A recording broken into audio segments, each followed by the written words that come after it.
எங்கள் வாழ்வும் எங்கள் வளமும் மங்காத தமிழ் என்று சங்கே முழங்கு. எங்கள் பகைவர் எங்கோ மறைந்தார், இங்குள்ள தமிழர்கள் ஒன்றாதல் கண்டே. திங்களோடும் செல்லும் பருதி தன்னோடும் விண்ணோடும் உடுக்களோடும் மங்கள் கடல் இவற்றோடும் பிறந்த தமிழோடு பிறந்தோம் நாங்கள். ஆண்மை சிங்கத்தின் கூட்டம் என்று சிறியோருக்கு ஞாபகம் செய் முழங்கு சங்கே. பேரன்பிற்குரிய பெரியோர்களே, தாய் தமிழ் உறவுகளே, ரத்த சொந்தங்களே, எங்கள் பேச்சுக்களை இலகுவாக குறிப்பிடுத்துக் கொண்டிருக்கும் உளவுத்துறை அதிகாரிகளே, காவல்துறை நண்பர்களே, உங்கள் அனைவருக்கும் நான் சார்ந்த நாம் தமிழர் கட்சியின் சார்பாக மாலை வணக்கம்.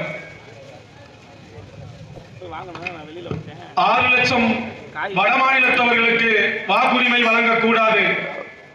18ஆம் கால்வாயில் தூர்வாரி சுத்தம் செய்து உடைந்த பாலங்களை சரி செய்ய வேண்டும். தமிழகத்தில் இளைஞர்கள் மாணவர்களை குறிவைத்து போதைப் பொருள் புழக்கத்தில் விடப்பட்டதை கண்டித்தும் இந்த ஆர்ப்பாட்டம் இன்று தேவாரம் வஉசி திடலில் நடந்து கொண்டிருக்கின்றது.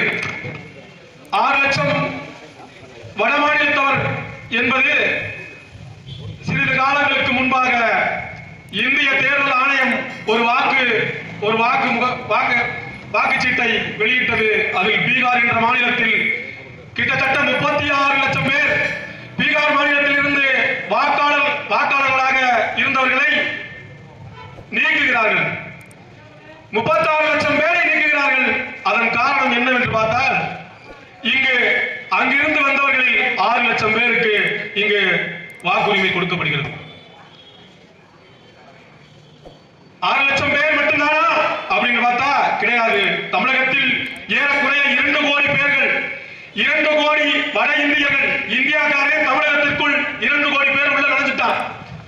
ஒரு சட்டமன்றத்திற்கு 2 லட்சம் வாக்குகள் என்ற எண்ணிக்கையில் இங்கு சட்டமன்ற தொகுதி பிரிக்கப்படுகிறது. எல்லா கட்சிகளையும் பிரித்து பார்த்தால் ஏறத்தாழ 70,000 வாக்குகள் இருந்தால் போதும். ஒரு சட்டமன்ற தொகுதியில் வெல்வதற்கு 70,000 வாக்குகள் இருந்தால் போதும். இப்ப இங்க ஈரோடு, கரூர் போன்ற ஊர்கள் எல்லாம் வட இந்தியாக்கார உள்ள நுழைஞ்சிட்டா 70,000 80,000 பேர் இருக்காங்க. ஒவ்வொரு வேலையை பிடிச்சிட்டா இவங்க வேலைக்கு மட்டும்தானா வருகிறார்கள் என்று பார்த்தால் அது சத்தியமாக கிடையாது. வேலைக்கு என்று உள்ளே வந்துவிட்டு உள்நுழைந்து நம்மளை தாக்குகிறான். நீங்க பார்த்திருப்பீங்க, அண்ணன்கள் சொன்னது போல சமீப காலத்தில் வட இந்தியாக்காரே ஹிந்தி பேசுறவன் உப்பளத்துல ஒரு பெண்ணை 50 வயதுக்கு ஏறக்குறைய 47 வயதை கிடந்த பெண்ணை கற்பழித்து முகத்தை சிதைத்து கொண்டு விட்டார். 5 பேரை அந்த உப்பளத்தில் வேலை செய்ய கூடியவர்களை நீங்க அடையாளம் கண்டு அவர்கள் மீது நடவடிக்கை எடுக்க வேண்டும் என்று போராடிய பிறகுதான் அடையாளம் கண்டு அவர்களை கைது செய்தார்கள். பெண்களை கற்பழிக்கிறார்கள், சிறு குழந்தைகள் மீது அவர்கள் குறிவைக்கிறார்கள். இந்தியாக்காரே உள்ள நுழைஞ்சிட்டா இங்க என்ன நடக்கும்னா, வடகிழக்கு ஐரோப்பியாவில் யூதர்கள் நாடு முழுவதும் நாடற்றவர்களாக வாழ்ந்து திரிந்தார்கள். அவர்கள் ஒவ்வொருவராக பாலஸ்தீனத்திற்குள் வந்து பாலஸ்தீனத்திற்குள் நுழைந்து பாதியை பிடித்து இன்று முழுவதுமாக பிடித்து அந்த காசா பகுதியில் ஏற்படுற போர் கலவரம் உங்களுக்கு தெரியும் நினைக்கிறேன். அந்த நாட்டையே பிடிச்சிட்டா அந்த நாட்டில் உள்ள மக்கள் இப்போது ஏழைகளாக அலைந்து கொண்டிருக்கிறார்கள். அந்த நிலை இந்த தமிழகத்தில் வரும். எவனாவது ஒருத்தன் நீங்க பாருங்க, தமிழகத்தில் ஒன்றாக கூடி காவலர்களை தாக்கியது வரலாறு இருக்கா? ஒன்றாக கூடி காவலர்களை தாக்குகிறார்கள் வட இந்தியக்காரர்கள், ஹிந்திக்காரர்கள். அதே போல ஓடும் பேருந்தில், அது ஏற்கனவே ரயில் டிக்கெட் எடுக்க மாட்டான், ஓடும் பேருந்தில் டிக்கெட் கேட்டதற்காக ஓடும் பேருந்தில் இருந்து ஓட்டுநரை தள்ளி விட்டுக் கொண்டார். இப்படிப்பட்ட கொடூரம் நடக்கும். பெண்களை கற்பழிக்கிறார்கள். 127 சவரன் தற்பொழுது இப்படி விட்டு விட்டார். 127 சவரன் கொள்ளையடித்து சென்று விட்டார்கள். அவர்களை 5 பேரில் ஒருவரை மட்டும்தான் கண்டுபிடித்தார்கள். அதில் நமக்கு கிடைத்தது ஒரே ஒரு சவரன் தங்கச்சியை மட்டும்தான். இப்படி இது மட்டும் இல்ல, பொருளாதாரம் இங்கிருந்து லட்சக்கணக்கான ஒரு ஆண்டில் லட்சக்கணக்கான ரூபாய்கள் இங்கிருந்து வட இந்தியாவுக்கு கொண்டு செல்லப்படுகிறது. நம்மளுடைய பண்பாடு, கலாச்சாரம், உணவு அவன் முறைக்கு மாறிவிட்டது. நீங்க முன்னாடி எல்லாம் போயிருந்தீங்கன்னா ஒரு டீ சாப்பிடலாம், ஒரு வடை சாப்பிடுவீங்க. இப்ப போனீங்கன்னா பாவு பச்சி அவனுடைய உணவு முறைக்கு கொண்டு போயிட்டான். பாவு பச்சி அந்த பண்ணு இந்த பண்ணு பட்டு பண்ணு. அதே போலதான் அவனுடைய அவனுடைய உடையாக நாம் மாட்டிக்கொண்டிருக்கின்றோம். நம்மளுடைய கலாச்சாரம் இதுக்கு முன்னாடி நமக்கு பொங்கல் மட்டும்தான் இருந்துச்சு, இடையில தீபாவளி வந்துருச்சு. இப்ப கோழின்ற ஒரு சாயத்தை எரிகிற ஒரு திருவிழா நம்ம திணிக்க பார்க்கிறது. ஹிந்தியை இவன் படிக்க மாட்டான் என்று ஹிந்திக்காரர்களை திணிக்கிறார்கள். நாடு முழுவதும் இந்தியாக்காரர்களுக்கான நாடாக மாறிக்கொண்டிருக்கிறது.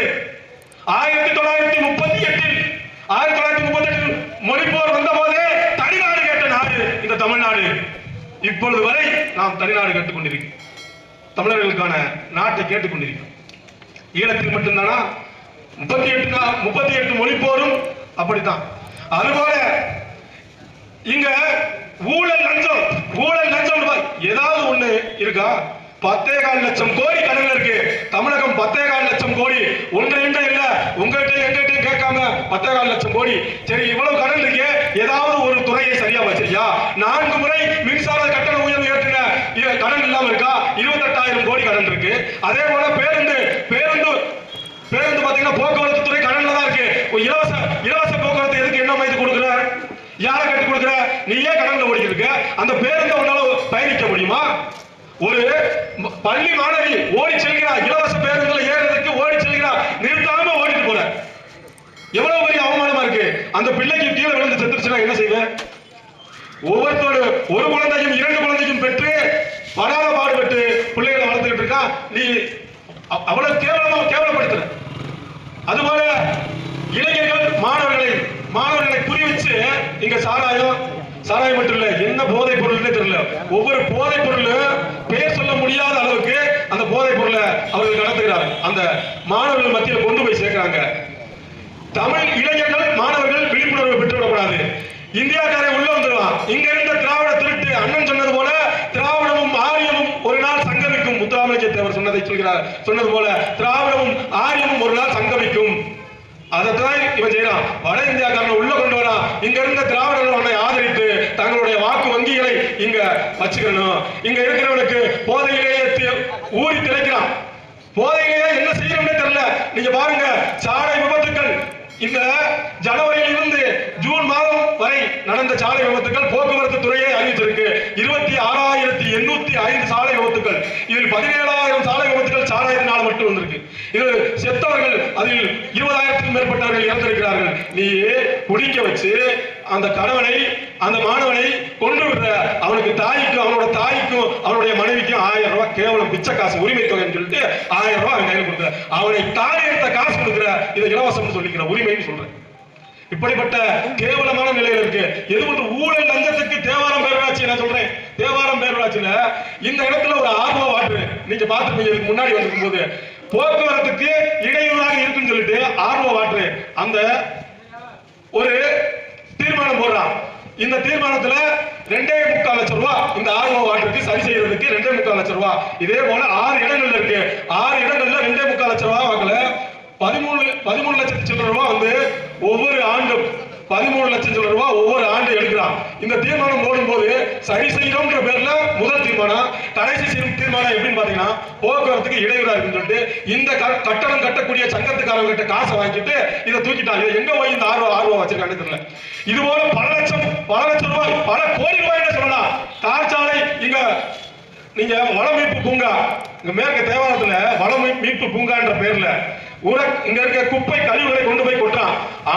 யானை வந்து அங்க நடமாடுதான். அதனால அங்க எந்த வேலையும் செய்யலன்ட்டு முதல் தீர்மானம். ஆனா 2வது தீர்மானத்தை பாத்தீங்கன்னா சுற்றுச்சுவர் 15 லட்சத்துக்கு வாட்ச்மேனுக்கு வந்து வாட்ச்மேன் வேலை போடுறான். 69 பேர் வந்து 605 ரூபாய் சம்பளத்துக்கு வேலைக்கு ஆள் எடுக்கிறான். ஆனா அங்க எந்த வேலையும் நடக்கல.